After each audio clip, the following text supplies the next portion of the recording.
Ole Miss is the computer darlings of college football right now if you look at the ESPN FBI, but there's a lot of unknowns. Let's preview the season with quarterback John Fourcade.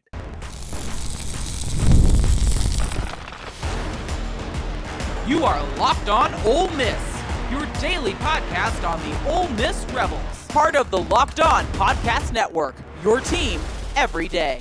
Welcome to the Locked On Ole Miss podcast. I'm your host, Steven Willis, and we will bring in the expert, the quarterback, John Fourcade, to preview this season. But thank you very much for making Locked On Ole Miss your first listen, and please give us a like, subscribe, and comment on your way out. Today's episode is brought to you by FanDuel. Football season is right around the corner, literally.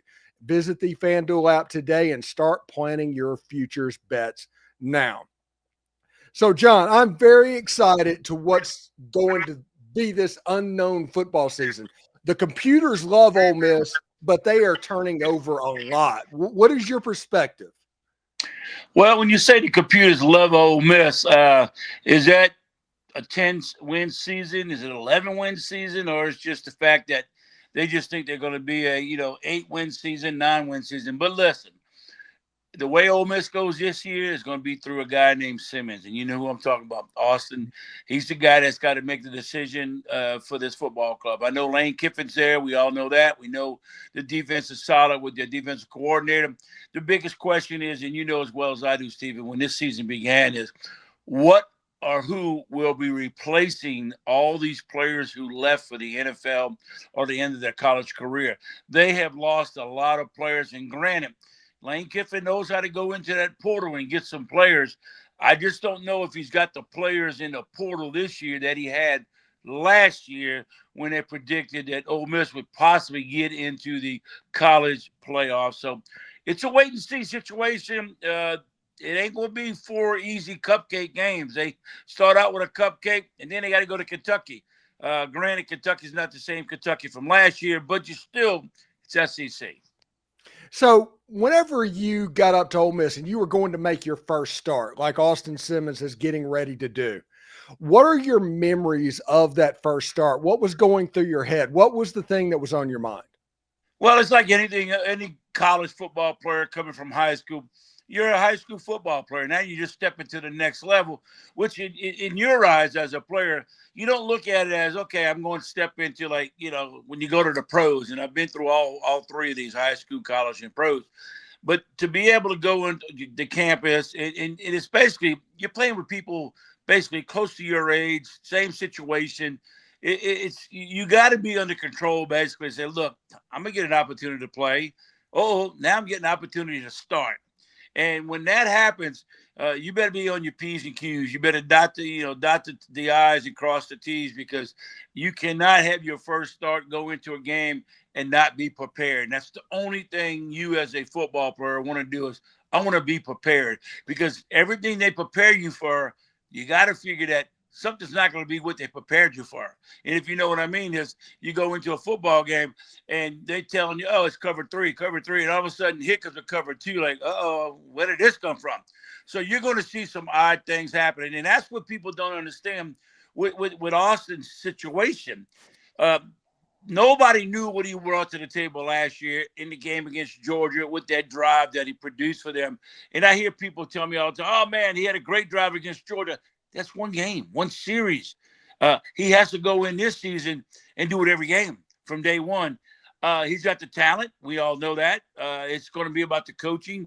And basically, they're going to have to slowly produce it. He can't go in there and they throw the kitchen sink at him. And that's the thing, when I was there at Ole Miss and I got to go in there, it was a little different because I stepped from high school into the college ranks, exact same play calling, word for word, letters for letters, numbers for numbers. It was kind of strange. You're not going to get that nowadays with Lane Kiffin's offense, but he was there last year. Simmons was there last year, and he learned a lot. All he has to do is, look, there's nothing wrong with being a game manager. Started out that way until they know what I mean by they. Lane Kiffin knows what they have invested in this young man. He don't have to be the guy to win it all. Let the receivers, let the running back, let the O-line help you. So I think he's going to go in fine. I mean, the greatest thing that could happen to him is the fact that he is going to play in an SEC game in week 2. So it doesn't matter who you play. It's just a matter of you playing in the SEC. Whereas last year, when you played 4 cupcakes, and then you get into the SEC, and then you feel like, oh, we bad. We the best. We're undefeated. We're 4-0. We're averaging 88 points a game and 1,000 yards a game, and you lay an egg against Kentucky at home. So I don't think that's going to happen this year. I think they're slowly going to bring him along because he don't have the experience as what Dart had being their 3-year starter. Yeah, it should be interesting. And who did you open up with when you got to Ole Miss? Who was your first opponent? Was it Memphis State? Oh God, so long ago. I'm gonna say Memphis State because we always did open up with Memphis State. Not always, because my senior year we opened up with Tulane on the road. But it was somebody like Memphis State. It wasn't back then though. When you Steven, listen, we didn't have cupcake games. There was no FCS opponents back when I played. I mean, I remember going to Missouri. At Missouri, the biggest tree trunk guys I've ever seen. I mean, they had Phil Bradley as a quarterback. They had Kellen Winslow as a tight end. And they had a running back, I believe his name was Gary Ellis. They were beasts. They were huge. They were big. I'm coming from a high school ring like, what the heck? Is this me against pro football players? But you don't get that like you have nowadays. They will play these cupcake games. And I hate to say we're cupcake games because it's still football. Someone can accidentally slip up on you and beat you. But it wasn't like that then. I mean, I played Arkansas, Texas A&M. Those guys were not in the SEC. Neither was South Carolina. Tulane. I can go on and on about who I played against. But the way they do it nowadays, you want to get some easy games in there and, get your guy. It's like a preseason game. That's all these are. Like last year, you played 4 preseason games before you had to get the meat of the schedule. But it's just a different style compared to what it was back when I played. Yeah, it's interesting. A lot less veer happening right now in college football. That's what they do is if you look at the way these guys are in the shotgun, getting the snap, they want to call it the read options type situation where you either hand it off or you pull it and you throw the quick slant, the quick out away, something of that nature. But they still run a quarterback from the shotgun. Whereas I think if I would have played in that style of offense back when I played, you'd have never heard of the Tim Tebow's and Johnny Manziel's because I could throw and run, and that was suited for me. Whereas playing at the line of scrimmage, running the veer and the wishbone, those two offenses have been gone for many, many years, and the styles changed, and it's more now in college football. Throwing the football. And I wish the heck we'd have had that back then. I mean, they're throwing 35, 40 times a game. In college ball, it's sort of like in pro football, whereas when I was there, it'd take 3 weeks for me to throw 45 passes sometimes because, I'd run 20-something times a game, but you didn't throw as much. All right, when we come back, we will talk to John about the scrimmage, the surprises this Ole Miss team might have, and kind of preview a little bit the season games he's interested in, things like that. So stick around for that. Guys, you've heard of Viagra and Cialis. Maybe you've even tried them. But if you're looking for something beyond the usual pill, it's time to meet Rougiette Ready. Rougiette Ready is a next-gen prescription treatment designed to amplify arousal in the brain and boost blood flow. Unlike the usual pills that can take hours, Rougiette's 3-in-1 formula dissolves under your tongue and kicks in fast, on average in 15 minutes. Effects can last up to 36 hours, so you can stay confident and control when the moment is right. If the traditional options haven't worked, Rougiette might be the answer. Over 150,000 men have already made the switch. I love the fact that it's completely online. Rougiette connects you with a board-certified doctor and ships your treatment discreetly to your door. If you can read real customer reviews on the site, it's helping a ton of people feel more confident and present in the moment. So head to rougiette.com/lockedoncollege, all one word, and use the code lockedoncollege to get 15% off today. That's RUGIET.com/lockedoncollege and use the promo code lockedoncollege for 15% off. Individual results may vary with prescription treatment. Compounded drugs are permitted to be prescribed under federal law, but they're not FDA approved They do not undergo FDA safety, effectiveness, and manufacturing review. Please visit Rougette's website for more safety information. Also, for just 24 hours, FanDuel is giving you deals on the NFL season predictions. So whether you're calling for an MVP or eyeing the long shot division winner or ready to crown your Super Bowl champ even before week 1 kicks off, this is your moment. That's kind of music to the Locked On Ole Miss podcast here. So take a flyer on the MVP race. I am all about Jaden Daniels this year, putting up massive numbers for the Washington Commanders. Crown your champion in August? Yeah, maybe it's the Hard Knocks, but I really like Buffalo this year. I'm not sure why. Or parlay your division winner dark horses. Hello, New Orleans or Miami. That's kind of a shot in the dark there. But visit the FanDuel app today and start planning your future bets now, because Futures Day is one day and one day only. FanDuel, play your game. All right, so let's go back to John Fourcade. John, you were at the M Club scrimmage, correct, a couple of weeks back? Yes, and I intentionally didn't ask you what you saw and got your opinion for just this moment so it can surprise me. What was your major takeaways from that scrimmage? Well, one is I don't know all the players for the team this upcoming season. I haven't personally met them, things of that nature. The thing that caught my eye was that they play hard. I do believe this defense is gotten better from last year. I do love their coach. It's Golden, I believe that's the name. He has done some good things defensively for them. The defensive acts, and this happens, Steven, I'm going to say this, and it happens every time when football begins. Your defense is always going to be ahead of your offense. All they do is react and go tackle. They'll get the play. They don't have to think about what everybody does. Whereas, on the offense side of football, your quarterback has to pretty much know what the line does, the receivers do, the running backs, the scheme, the blocking. So it's a big difference. And I thought the defense was up a hand or two over the offense, and that's going to happen. You're rotating so many guys offensively. You're doing so many things. Simmons didn't have the greatest. He had some moments. Don't get me wrong. He did have some moments. But, it just happens. I mean, I've been there. I know. I've had some lousy scrimmages. Then I had some really exceptional ones. So it just happens. I do believe this is a good team. They have a lot of players that you're going to be surprised at this upcoming season because nobody does know much about him. I mean, they all know about Simmons because he obviously played last year, and he's the quarterback that everybody talks about, or the name that's mentioned a lot. Lane was a little disappointed in the offense after we heard his press conferences. He was talking in regard to the offense, and he knows as well as I do, it's going to be a while. It just takes a while. Well, they got a game in a couple of weeks, so it better get rolling.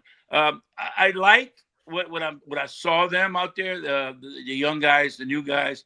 I couldn't name all the players because I don't know them personally, whereas you knew a bunch of them last year because you constantly heard about them, you've seen about, and then they get drafted in the NFL. So this ball club is not going to creep up on people. Lane Kiffin's been there so long, nobody sit back and say, Ole Miss might creep up. Nope. The scheduling is not, I wouldn't say somewhat very difficult, but it's a good schedule. It's the SEC. Any given week, any given team can beat you in the SEC. So I think Lane's going to have to do. What I am curious about is who is going to be the backup quarterback, just in case, Dart went down last year. You had Simmons go in there and do the job. What happens this year if Austin goes down for a series or two or a game or two? Do you have that backup? And then I think Lane needs to find one and find it soon. And what was the surprise takeaway that you had after that scrimmage? Well, I don't really watch much of the defense. That's not my forte. I went up against defenses, and I know a little bit about them, but that's their side of football. They do the thing. Offensive side of football, I was mostly looking to see them. Who of the receiving core is going to step up because they throw the football. It'd be different if we were running the ball 80% of the time. I'm like, well, who's the running back? And then people say, well, how come you're not really looking into the offensive line? They're going to have an offensive line. I mean, they got They got some players. They got some big boys up there. They'll make it work. And I wasn't really worried about who is going to protect. I mean, it's all important who is going to protect the quarterback and can you run the football. I think they do have some running backs. I believe the offensive line has got some talent there. They're young. They newcomers.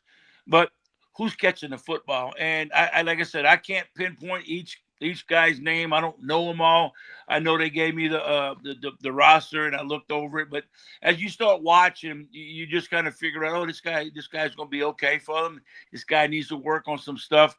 That was like their first scrimmage. So basically, I'm sure they improved, Steven, when I was there 2 weeks ago. So I guarantee you, as of today, their offense and their defense is getting better as time goes on. But when you first open practice and you only been there a week and you have this first scrimmage, it wasn't a full-blown, scrimmages like you playing against some other team. It's just against your guys, and you got to be real careful not to get too many people hurt. So it's all controlled scrimmaging, and that's what I saw.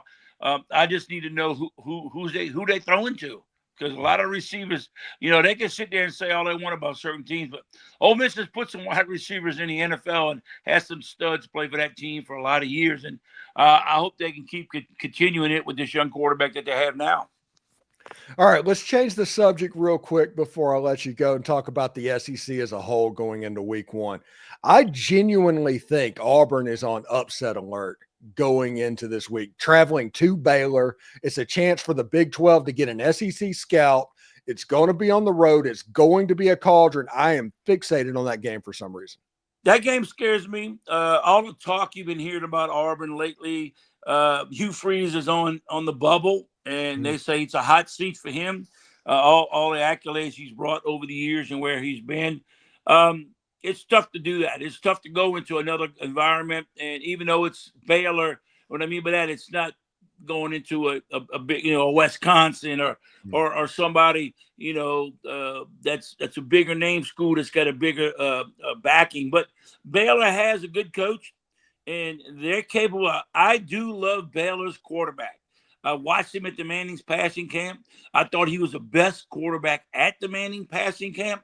Baylor, I don't know what they have as an overall team, but you remember now, Baylor's got to play against an SEC team. They're not opening up with cupcakes. They open it up with Auburn. And if Auburn wants to make a statement, this has got to be the game they make a statement because they go there and get beat. And if it's not close, if they get beat bad, Hugh Freeze is in a lot of trouble. And they won't be able to claim another national championship. They think they've claimed 7 of them already from what I'm hearing. But that's going to be one of the games in the SEC that you got to watch that first game. Yeah, now LSU and Clemson. I think LSU hasn't won a season opener in like 5 years. They're going to Death Valley. Clemson's like a trendy pick to win it all this year. That's kind of like you're going to find out exactly what LSU has week one. Well, I'll say this. LSU is a team everybody better be prepared for. I do a lot of, media stuff down here with those guys. They got a quarterback. They got running backs. They got wide receivers. They got tight ends. They do have a good offensive line. They brought in a bunch of guys out of the transfer portal. Their defense has gotten better.